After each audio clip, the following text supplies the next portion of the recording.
Have you ever ordered fabric online and then when it arrived it's completely different to what you were expecting? I have too, and it can be really disappointing. But over time I've learned a few tips and tricks for confidently buying fabric online, and I'm going to be sharing them with you today, along with a few of my personal favourite online fabric shops and fabric brands. So first of all, let's touch on why it can be difficult to buy fabrics online. So the first one is pretty obvious really. You can't touch and feel the fabrics when you are ordering online. For me personally, I love to go to a fabric shop and touch and feel the fabrics that I'm planning to buy before I invest my hard-earned cash. I'm very much someone that likes to wear soft, drapey fabrics that feel comfortable against my skin, and it can be tricky sometimes to know whether or not the fabrics that I'm thinking of ordering online are going to be fabrics that I'm going to want to wear in my everyday life. So this one can be really tricky. Another reason might be that fabric descriptions can be really confusing, and I know for me in the early days of my sewing I found fabric descriptions online to be particularly confusing, and almost to the point where sometimes it would put me off of making the purchase because I just didn't quite understand what I was actually going to be buying. And lastly, there's always that risk of wasting money by buying something that you ultimately don't like and probably are never going to actually wear.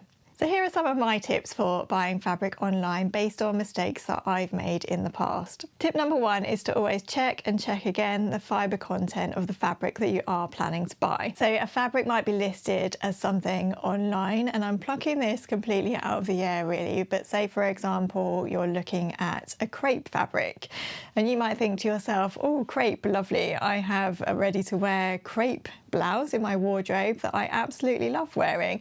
I think I'll buy this crepe so that I can make it up into something that I know I'm going to love and want to wear in my own wardrobe. And then you look at the price of the fabric, realise that it's actually quite cheap, and think to yourself, oh, this is a steal. I think I'll add it to basket and buy it straight away. But if you don't actually check the fibre content of your lovely new crepe, you might realise when it arrives that it's actually 100% polyester. Now, I'm not saying there's anything wrong with polyester per se. I use polyester fabrics in my own handmade wardrobe, but if you are someone that prefers a more natural and more breathable fabric, particularly in the warmer weather, then your 100% polyester crepe might end up being a problem. Just going back to my crepe example, crepe can appear in many different formats. So you could have polyester crepe, viscose crepe, linen or cotton crepe, depending on your own wardrobe needs and how you like to wear your garments. It's really important to just check and check again that fibre content to make sure that you are purchasing something that you're actually going to wear. Tip number two is to always read the fabric description carefully. So in my humble opinion, there are three things that it's really important that you look for in the fabric description, and those things are weight, drape and stretch percentage. Most online fabric stores will, or at least should, include a thorough description of the fabric that they're selling. I think that Minerva do this really well, so I'm just going to pop up an image on screen here so that you can have a look at one of Minerva's fabric descriptions online, and I've just plucked this out of the air again. It's not anything that I've chosen in particular. So it's really important to thoroughly check these fabric descriptions before buying your fabric, particularly if you do have a particular sewing pattern in mind.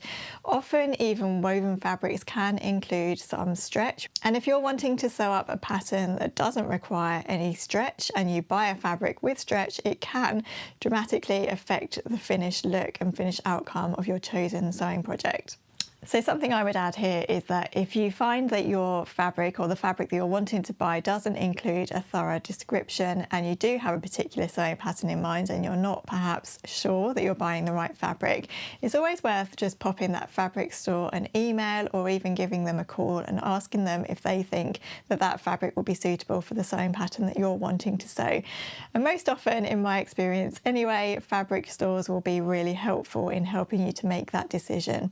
Another thing it can be really important to check, and I should have included this in my list, is to check the written colour of the fabric. Fabrics can appear differently in an online photo to what they are in real life. So sometimes you might be looking at a fabric that you think is a nice shade of blue when actually it's possibly like an aquamarine or it has green tones in it. And it might not necessarily suit you when it does arrive. And I think if you actually check what the written down colour of the fabric is, it sometimes helps you to see more clearly what that fabric colour actually is in the photo that you're looking at. It must be something to do with the way that your brain connects the wording to what you're looking at on screen. So I just wanted to mention that as well. Tip number 3 is to look at multiple photos, if you can, of the fabric that you're intending to buy. So I always try to really zoom in on a photo if there's ever a fabric online that I'm a little bit unsure of in terms of the colour that it actually is. So I will always have a really good zoom in to see if I can really tell what the colour is. Obviously, zooming in does sometimes sort of distort the pixelation of a photo, so you do have to be careful when you're doing this, but sometimes it can be helpful just to use that little magnifying mirror and just zoom in a little bit on the colour of the fabric that you're looking at, just to see if you can tell in even more detail what it actually looks like.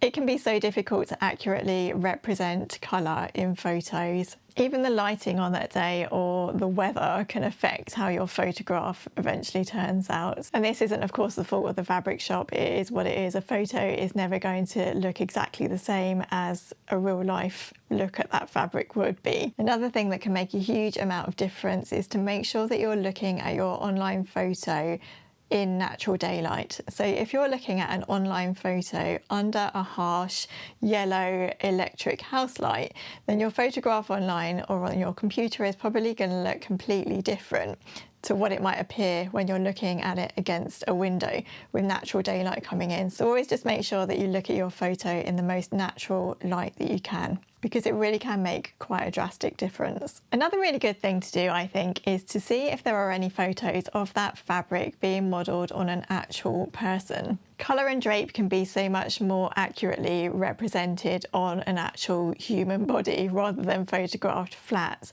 So always just check if there are any modelled photos of anyone wearing a garment made from that fabric, and you can do that sometimes by searching Instagram. Going back to Minerva again, I think this is probably why they use their fabric ambassadors so well, or at least I think this is probably why anyway, because it's always more helpful and inspiring, isn't it, to see a fabric sewn up into a garment and worn by an actual person than it is to see something on a table, for example. Tip number 4 is to order samples. So this one is a small cost with quite a big difference.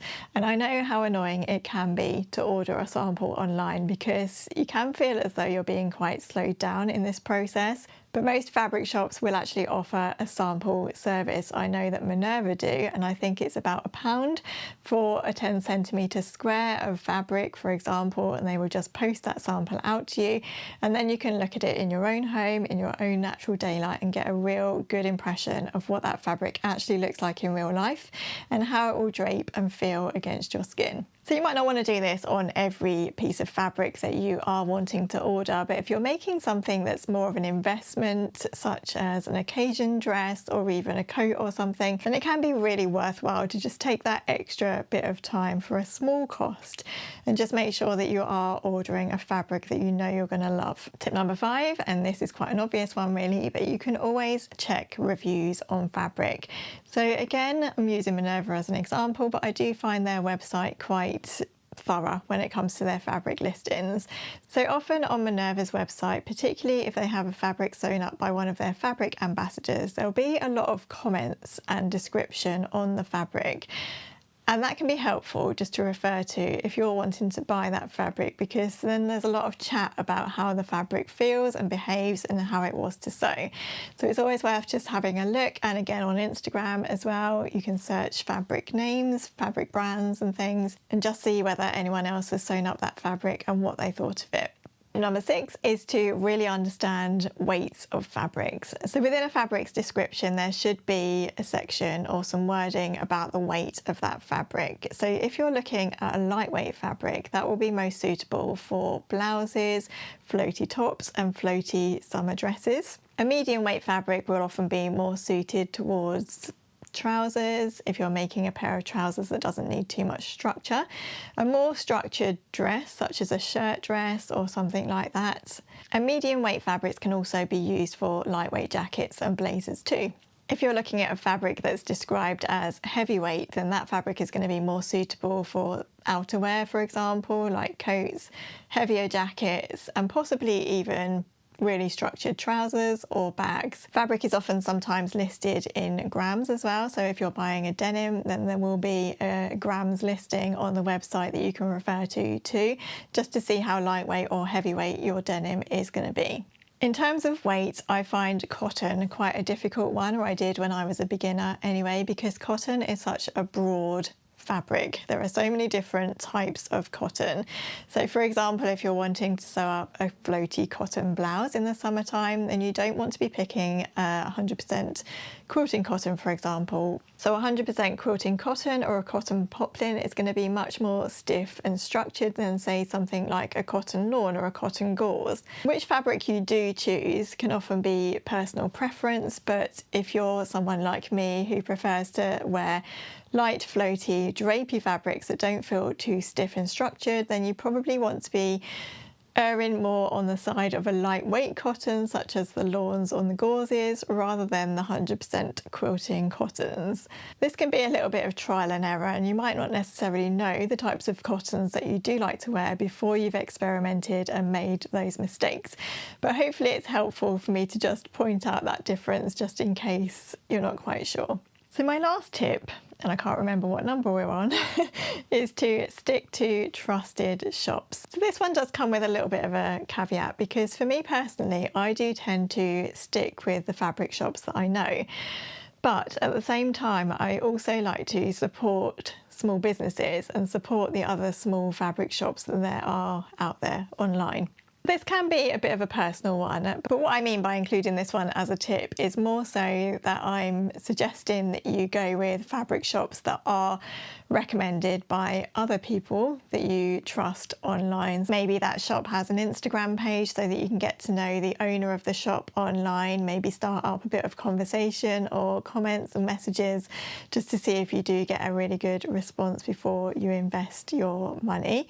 I'm more suggesting that you don't put all of your faith in an online overseas website that perhaps has a stunning photo or two online and no reviews to back up the service. So let's move on then to a few of my personal favourite online fabric shops and brands.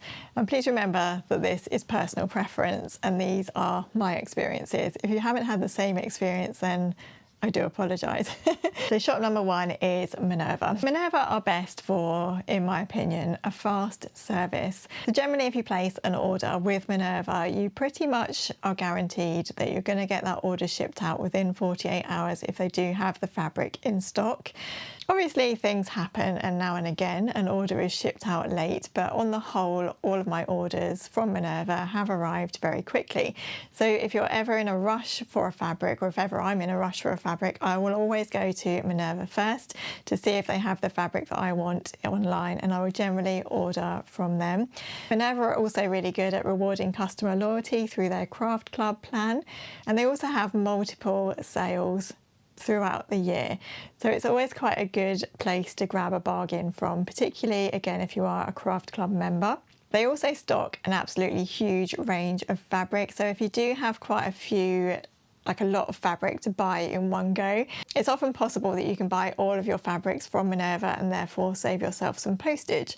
In terms of price range, I think because they do offer such a wide range of fabric, their price range is very varied. So they will stock polycottons from around £2 to £3 a metre, right up to some delicate embroidered lace fabric I've seen on there for over £100 a metre.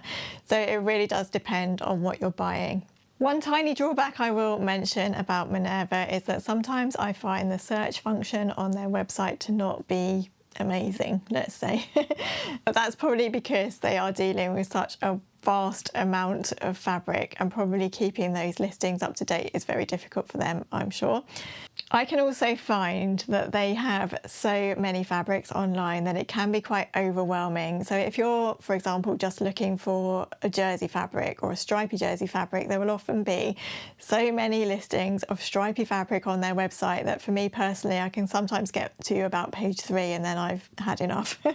So yeah, the amount of choice on there can be a good thing and a bad thing. Another online fabric shop that I absolutely love is Selfmade, who are formerly Stoff and Still. And what I like about Stoff and Still, or Selfmade now, I can't quite get used to that name change, I don't know why, is that they stock quite a wide range of fabrics that are quite unusual. In terms of price range, I would say that their prices are often sort of mid-range. So you'll probably be paying around £7 upwards a metre for a viscose, for example. So yeah, probably more mid-range fabrics than your cheaper sort of polycottons and polyesters. So why I like Self-Made is that, well, as I've already mentioned, their designs are very different, but every fabric that I've had from them has always been really lovely quality. You generally know that when you are ordering from them, you're going to get a lovely fabric. They're also really good at sort of coordinating colours in a way that you might not necessarily expect. So I do find their colour pairings and their designs to be quite unusual, and you'll find really bright out there patterns and prints on the website, but then you'll also find more understated pretty ditzy florals and things like that on there too. So there's a really good range of fabrics depending on what you're looking to buy. One slight drawback for Self-Made though, at least for me here in the UK anyway, is that you do have to be quite organised in your ordering with them, because the fabric shipping and delivery time can be that little bit longer than obviously the fabric shops that are here in the UK, which is where I live. So if I'm ever ordering from them, then I need to make sure that I am in a position where I'm able to wait for at least 7 to 10 days for my order to arrive, and I'm not in a rush to make up whatever I'm planning to sew. And again, because I'm ordering out of my own country, shipping costs can be a little bit higher as well. Shop number 3, and a shop that I tend to frequent quite a lot online, is Fabric Godmother. And I think Fabric Godmother are best for what I would say are special fabrics. So if I'm ever looking for a really nice broderie anglaise, for example, because I have bought quite a lot of broderie anglaise from Fabric Godmother, they tend to stock really lovely embroidered cottons and gauzes and things like that. So if I'm ever looking for anything really pretty, I'll often just head over to the Fabric Godmother website, and I generally know that what I'm going to be buying is going to be high quality and really beautiful. Their price range though, I would say, is probably sort of mid to high range. You don't find many cheaper fabrics on there. You're generally going to be buying something that's quite sort of nice and special and worth the money. I also like the fact that not only do they stock their own designs, they also stock some brands like Liberty, Atelier Brunette do stock brands as well as their own designs too. One slight drawback I would say about the Fabric Godmother website, and this again could be just personal preference, it tends to confuse me sometimes, is that they will price their fabrics by the half metre. So you have to be really, really careful when you are ordering your fabric that, for example, if you want a metre of something, you're adding 2 to your basket rather than just 1, which of course increases the price as well. So you just have to be aware of that when you are ordering from them. It's something that I've got used to now, but in the early days, I'm pretty sure that I did order a half a metre piece from them where I thought I was ordering a metre piece and I just couldn't make anything from it. So I've learned. So I have a little list of a few other small independent online fabric shops that I love and would recommend, but I didn't want to necessarily do a full review of these ones because I haven't shopped with them enough, I felt anyway, to be able to do that. So I also really love the Fabric Boutique online. I've popped into their actual physical shop in the past before and it's absolutely beautiful, and I've always had really high quality fabrics from them. Sew Me Sunshine are also a really great online fabric shop. Similar to Fabric Godmother, they stock quite a sort of a selected few fabrics rather than a huge online selection like somewhere like Minerva. And you can always find pretty fabrics on there. And I believe they're starting to do their own designs over on Sew Me Sunshine as well. Guthrie Ghani, of course, as well. So similar to Fabric Godmother, I just love the range of fabrics that Guthrie Ghani stock. They always seem to choose the best, and I love the way that they sew up their samples. I think they're really great at choosing the right fabric for their samples too. So I find their online shop quite inspiring, so I wanted to mention them too. Another quick thing I wanted to tag on to the end of this video is that it can be helpful to stick to fabric brands that you know and love. So for me personally, and if you are a regular here, you'll already know this, I absolutely love Atelier Brunette. I love their woven fabrics particularly. I just think that they are beautiful, and I will go back to them time and again to buy classic fabrics that I know that I'm going to love to use in my wardrobe, for example viscose dobbies and things like that. I love their designs as well, and I love the colours that they use. They just suit my own personal taste really well, and I know that I've had quality from them in the past, so I'm very happy to continue to shop with them in the future. I also really love Meat Milk for jersey and knit fabrics. I've always had the softest jerseys and knit fabrics from Meat Milk, and again, if you are someone like me who's very much swayed by texture and how fabrics feel against your skin, I think Meat Milk are a really great brand, and I tend to return to them time and again for any jerseys that I might be in the market for. Another really good brand is Mind the Maker. I love them too for both woven fabrics and jersey fabrics. They stock a really huge selection of what I would call sort of basic fabrics, so really nice cottons and viscoses and jerseys, and often they will have matching ribbing as well to go with their jerseys. So if ever you're making a sweatshirt, for example, from one of their fabrics, you'll often be able to buy the ribbing in the exact same colour match as the sweatshirt in fabric that you're using, and I find that invaluable, to be honest, because I absolutely hate it when you're using a sweatshirt fabric and then you've got to hunt around for ribbing that matches, and trying to find ribbing that matches with the sweatshirt fabric that you've already bought online is just a mission in itself, isn't it? Let's be honest. So those are a few of the fabric brands that I return to time and again. So I really hope that these tips have been helpful. It's always good to keep in mind as well, particularly if you are a beginner, that fabric buying does get easier with experience. So the more you do it and the more you sew, the easier it will become. But hopefully in applying a few of these tips, it might save you a bit of disappointment and a bit of wasted money along the way too. Thank you so much for watching today. I would love to know in the comments below what your favourite online shops are, so please do let me know in the comments. And also please do let us all know if you have any tips that you would add to my list today. I'd love to read them, as I'm sure we all would. Please don't forget to subscribe to my channel if you haven't already. I do post sewing content every Sunday at 8 AM. I also have an Instagram account. You can follow me at Made by Sally Gauntlet, and I have Patreon too if you want extra additional behind the scenes videos and tips and tricks. I think that's everything I need to say for today, so take care everyone, and I will look forward to seeing you soon. Bye.